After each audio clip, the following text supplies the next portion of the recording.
Hi dear students, I am Parvati Devi, lecturer in Commerce, Sri Venkateshwara College of Arts and Science, Amalapuram, affiliated to Adikavi Nannaya University, Rajamahendravaram. Okay, now we have discussed topic first year, second semester, Fundamental Accounting 2. Financial accounting 2 అని కూడా అనొచ్చు. ఈ fundamental accounting 2లో topic వచ్చేసరికి రహస్య reserve. అంటే ఈ రహస్య రిజర్వ్ అనేది ఏంటంటే సీక్రెట్ రిజర్వ్ అన్నమాట. ఈ రహస్య రిజర్వ్ అమల్లో ఎగ్జిస్టెన్స్ ఉన్న రిజర్వ్, కానీ ఇది ఆస్తి అప్పుల పట్టిలో బహిర్గతం కాని రిజర్వ్.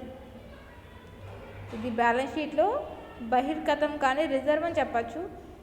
ఏ సంస్థ మనుగడకు ప్రజల నమ్మకం అవసరమో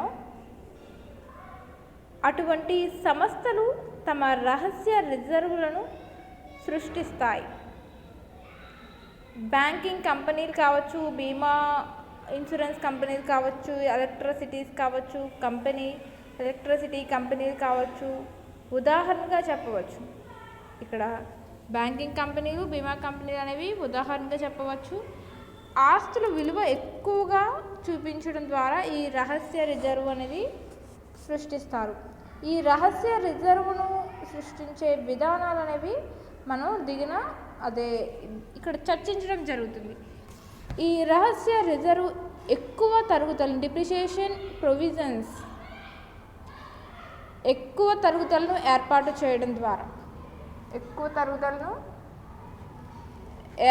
చేయడం ద్వారా సెకండ్ వన్ వచ్చేసరికి సరుకు మరియు గుడ్విల్ను తక్కువ విలువ కట్టడం ద్వారా. సరుకు గుడ్విల్ తక్కువ విలువ కట్టడం ద్వారా. అలాగే నెక్స్ట్ వన్ వచ్చేసరికి ఈ రాని బాకీలు ఏవైతే ఉంటాయో, బ్యాడ్ డెబిట్స్ మరియు అగంతుక బాధ్యతలు కోసం ఎక్కువ మొత్తం లేదా అవసరమైన ఏర్పాటు, అంటే అవసరమైన ప్రొవిజన్స్ని ఏర్పాటు చేయడం ద్వారా. ఇక్కడ ఫోర్త్ వన్ వచ్చేసరికి క్యాపిటల్ ఎక్స్పెండిచర్స్, లాభ నష్టాల ఖాతా, profit and loss account, capital expenditures debit చేయడం ద్వారా. అలాగే అమ్మకాలను తగ్గించడం, అంటే సేల్స్ ఇంక్రీజెస్ లో, అంటే అమ్మకాలను, సేల్స్ అనేవి ఫ్లక్చువేషన్స్ అని కూడా చెప్పచ్చు, అప్ అండ్ డౌన్స్. ఇంక్రీజెస్ పెరిగితే అమ్మకాలు అనేది తగ్గుతాయి. ఇక్కడ డిమాండ్ సప్లై ఎలా ఉంటుందో, ఒక వస్తువుకి డిమాండ్ బాగా పెరిగినట్లయితే, గిరాకీ ఎక్కువగా ఉన్నట్లయితే సప్లై అనేది తక్కువగా ఉంటుంది. ఇక్కడ అమ్మకాలు అనేవి తగ్గించడం ద్వారా సేల్స్ అనేవి ఏమవుతాయి, అమ్మకాలను తగ్గించడం ద్వారా సేల్స్ అనేవి ఇంక్రీజ్ అయిపోతాయి. అమ్మకాలను తగ్గించడం ద్వారా అగంతుక బాధ్యతలు నిజమైన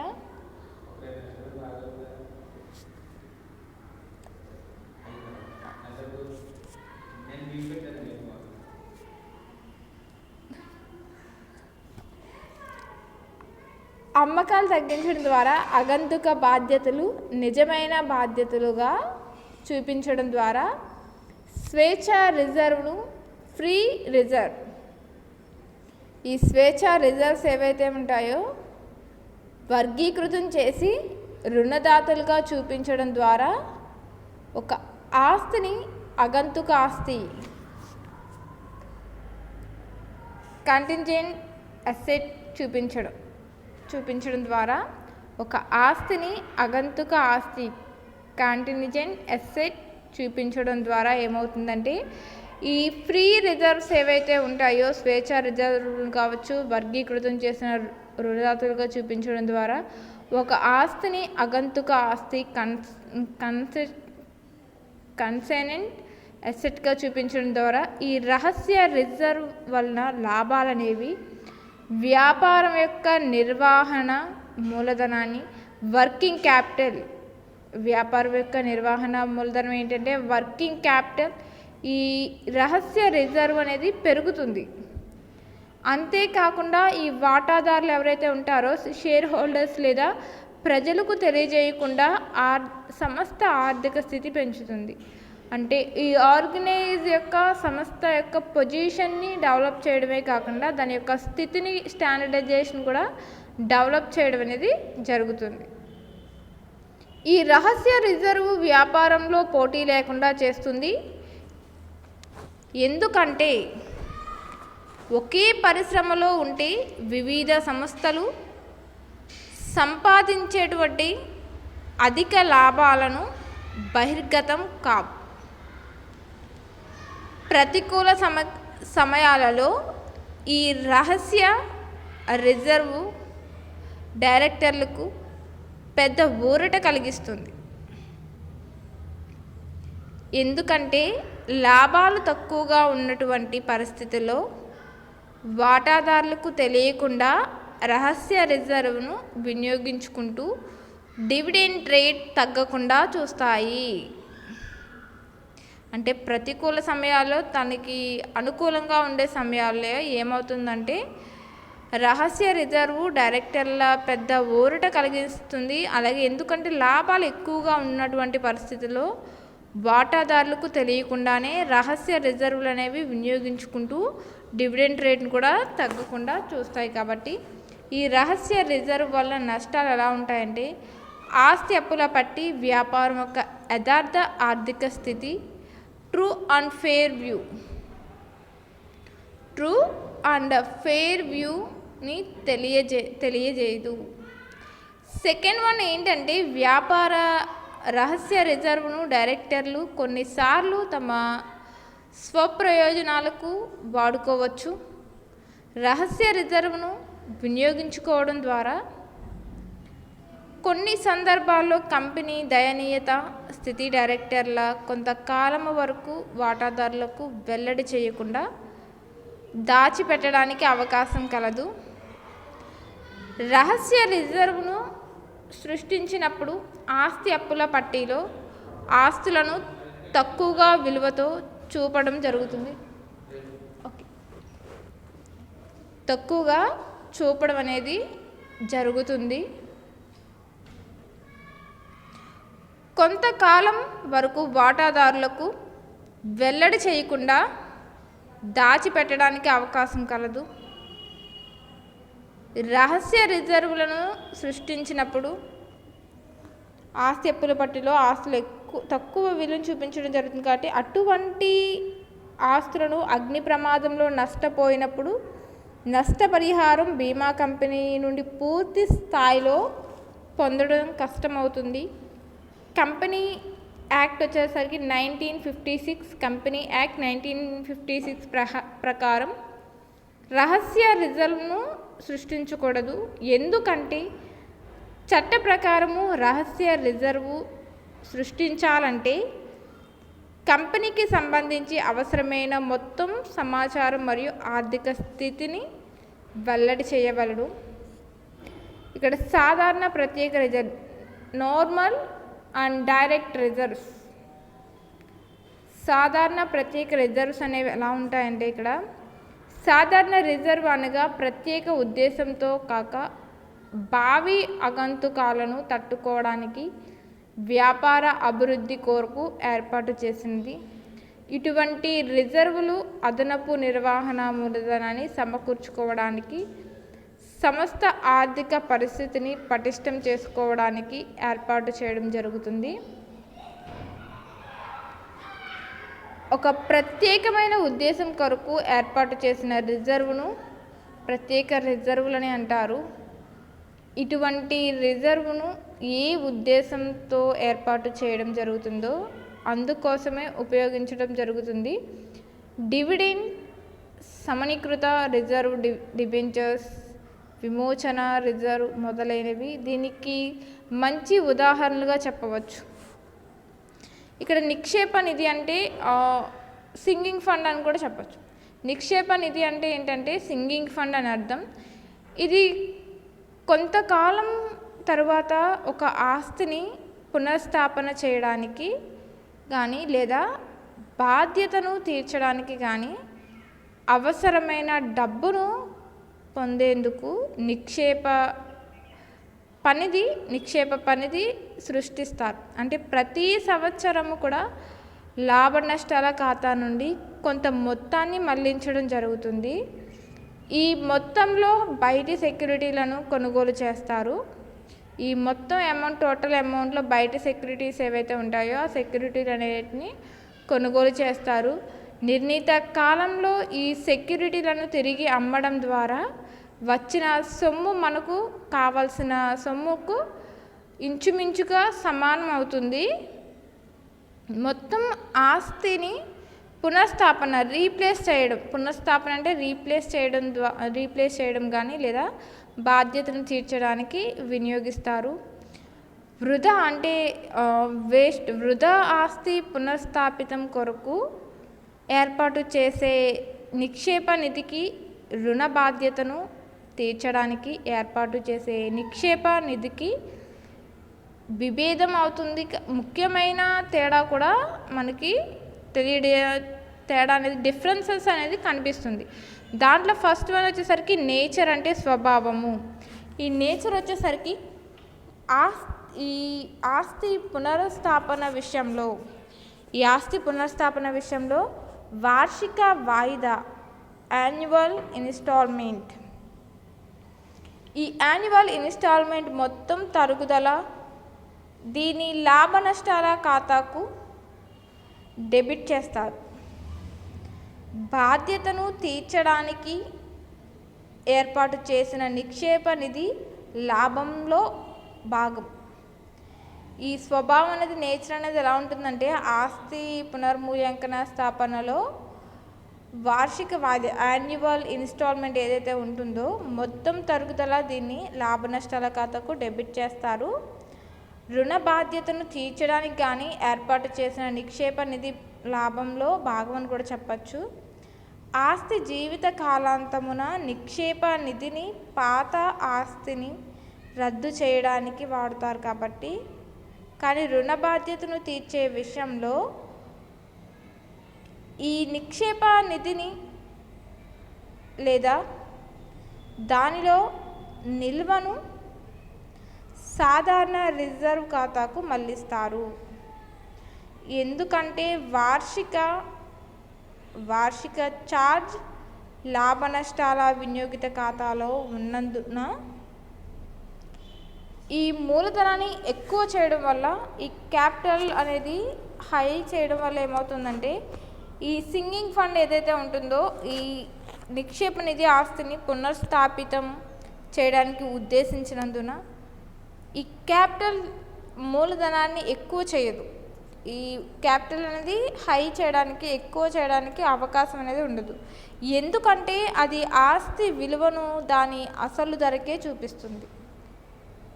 అది ఆస్తి యొక్క విలువ వాల్యూ ఏదైతే ఉంటుందో దాని అసలు అంటే ఒరిజినల్ ప్రైస్ అసలు ప్రైస్కే చూపించడం జరుగుతుంది. అయితే ఈ రుణ బాధ్యత ఏదైతే ఉంటుందో ఈ లయబిలిటీ అనేది ఏదైతే ఉంటుందో రుణ బాధ్యత ఏదైతే ఉంటుందో తీర్చడానికి ఉద్దేశించిన సింగింగ్ ఫండ్ అసెట్ వాల్యూని విమోచనం చేయడం వల్ల చేయడం వల్ల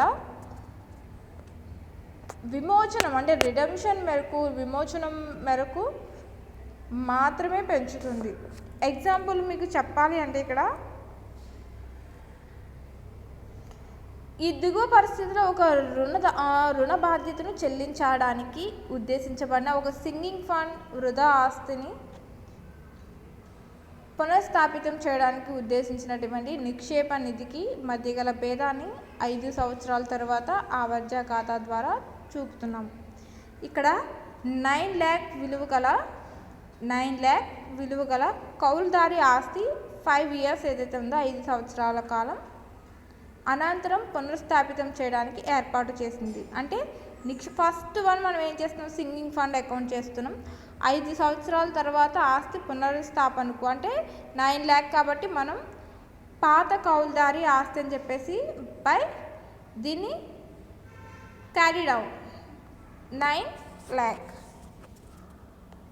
ఓకే, మళ్ళీ దాన్ని ఏం చేస్తామంటే పాత కౌలుదారి ఆస్తి మనకి బ్రాడ్ డౌన్ అని చెప్పేసి 9 lakh.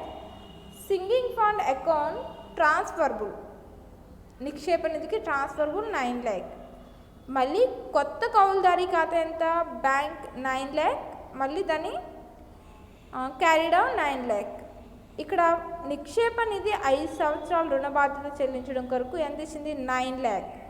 ఇక్కడ రిజర్వ్ బదిలీ అంటే రిజర్వ్ ఫండ్ రిజర్వ్కు ట్రాన్స్ఫర్ చేసింది ఎంత, 9 lakh, క్యారీ డౌన్ 9 lakh. మరి డిబెంచర్స్కి కూడా టు బ్యాంక్ 9 lakh. మనం ఇక్కడ ఏమేమి అకౌంట్ తయారు చేసామంటే sinking fund account 5 years replace పునర్మూల్యాంకనం, తర్వాత పాత కౌలుదారీ అకౌంట్ వచ్చేసరికి నెక్స్ట్ కొత్త కౌలుదారీ అకౌంట్, సింగింగ్ ఫండ్ 5 years తర్వాత రుణ బాధ్యత చెల్లింపు పేమెంట్స్. డిబెంచర్స్ అంటే అప్పుగా ఇచ్చింది తీర్చడం, అప్పుగా ఇవ్వడం అంటే 9 lakh, క్యారీ డౌన్ 9 lakh. ఇక్కడ మీకు మెయిన్ సమ్ చెప్పడం జరుగుతుంది చూడండి. ఈ సమ్ చెప్పినట్లయితే మీకు ఈ సమ్ చూసినట్లయితే అర్థమవుతుంది.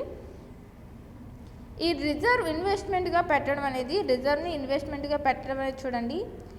ఈ రిజర్వ్లను బయట పెట్టుబడిగా పెట్టవచ్చా పెట్టకూడదా అనే విషయంపై అకౌంటెంట్ మధ్య సందిగ్ధత, ఇక్కడ అకౌంట్ మధ్య ఒక సందిగ్ధత ఉన్నది. కొంతమంది అకౌంటెంట్లు ఏం చేస్తారంటే రిజర్వ్ను బయట పెట్టుబడిగా పెట్టవచ్చని అభిప్రాయపడుతూ ఉంటారు.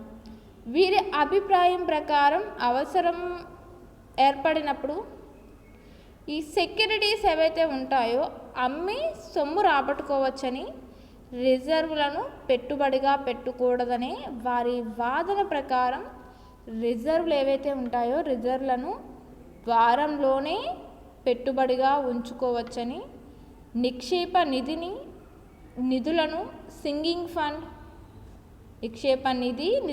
సింగింగ్ ఫండ్ మొదటి తరగతి సెక్యూరిటీల ఫస్ట్ క్లాస్ సెక్యూరిటీస్ ఏవైతే ఉంటాయో మొదటి తరగతి సెక్యూరిటీస్ ఫస్ట్ క్లాస్ సెక్యూరిటీస్లో పెట్టుబడి పెట్టడం ద్వారా నిర్ణీత కాలం తరువాత నిర్ణీత మొత్తాన్ని పొందవచ్చునని, అయితే సాధారణ రిజర్వ్ అంటే జనరల్ రిజర్వ్ను బయట సెక్యూరిటీల్లో పెట్టనవసరం లేదు. నిజానికి సెక్యూరిటీలను కొనాలా వద్దా అనేది నిధుల అవసరాన్ని బట్టి మేనేజ్మెంట్ నిర్ణయించాలి. సాధారణ రిజర్వ్ ప్రధాన ఉద్దేశం ఏంటంటే సంస్థ అవసరాన్ని బట్టి రిజర్వ్ను ఉపయోగించవచ్చు. ఇక్కడ ఏం చెప్తుందంటే సింగింగ్ ఫండ్ కానీ సెక్యూరిటీ ఫస్ట్ క్లాస్ సెక్యూరిటీస్ కానీ జనరల్ రిజర్వ్స్ కానీ సెక్యూరిటీలను కొనాలా వద్దా అనేది నిధుల అవసరాన్ని బట్టి మేనేజ్మెంట్ అనేది నిర్ణయించాలి. సాధారణ రిజర్వ్ ప్రధాన ఉద్దేశం ఏంటంటే సంస్థ అవసరాన్ని బట్టి రిజర్వ్ను వినియోగించవచ్చు. ఎగ్జాంపుల్కి చెప్పాలి అంటే ఒక కెమికల్స్ ఫ్యాక్టరీ రీపేర్ల నవీకరణ ఏర్పాటు నిమిత్తం లాభ నష్టాల ఖాతా నుండి ప్రతి సంవత్సరం 25,000 తీస్తారు. 2012వ సంవత్సరంలో వాస్తవంగా అయిన రీపేర్ల నవీకరణలు 4,500. 2013 ఏదైతే ఉంటుందో సంవత్సరంలో 12,800. 2014లో 23,200.